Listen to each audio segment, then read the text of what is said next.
Hillary, you ready? Yeah. All right. So, you had this non-hunter perspective through your stepfather, and then you married Ryan, who was a hunter when you married him, right? Sort of. He was mainly a fisherman, but he hunted 1 week a year. So how has your perspective on hunting changed? Well, when we got married 22 years ago, I don't think I thought about all those dynamics.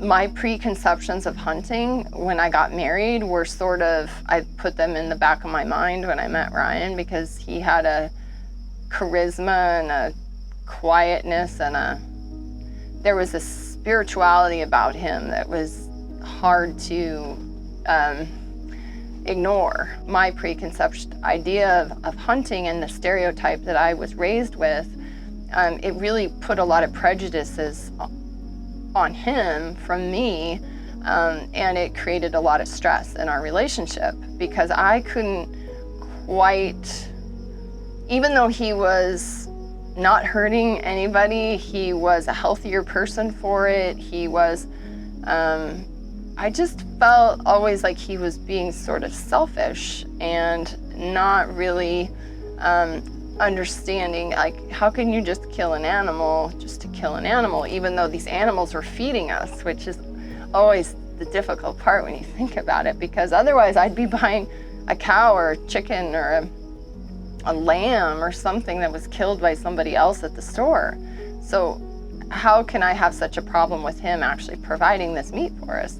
And it really just comes down to an emotional issue of what do I believe as a person, not what do my parents believe, or you know, how other people are gonna think of me if they know that my husband hunts.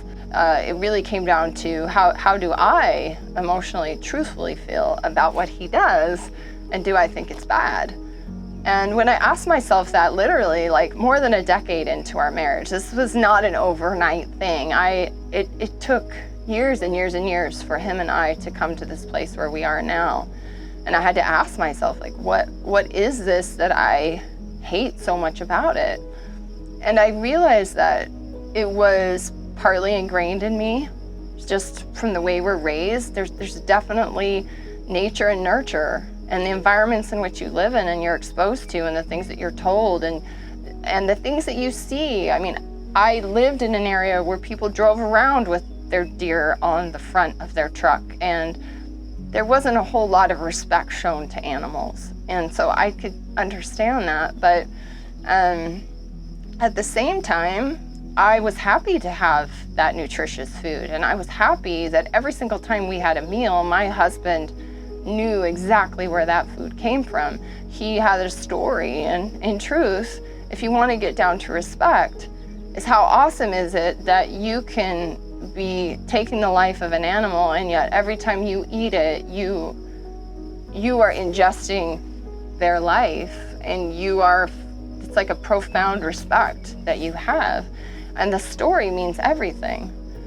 And so the question is, what is the story that you've been told about it? And is it your story, or is it somebody else's story? And that's what I came to realize, is that it's not my story. I don't hate him for doing this. I don't hate that he hunts. Even though it's taken me, 2 decades to sit here and say that I think that hunting has benefited my life.